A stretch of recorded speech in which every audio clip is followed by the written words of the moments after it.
यो पोखरी कटेज सुदूरपश्चिमको एउटा पर्यटकीय स्थल हो। यो महेन्द्रनगरमा पर्छ, सबैलाई अवगत छ हैन।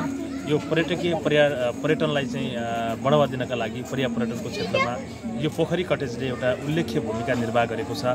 सम्पूर्ण सुदूरपश्चिम मात्र नभइकन देश भित्र रहेका विभिन्न ठाउँका झापादेखि कञ्चनपुरसम्मका व्यक्तिहरूले एकपटक यो पोखरी कटेजमा आएर यो क्षेत्रलाई चाहिँ पर्यटनमा वृद्धि गर्नका लागि सहयोग गर्दिन र यसको अवलोकनका लागि आइदिनु हुन समग्रलाई म हार्दिक अनुरोध गर्दछु। धन्यवाद।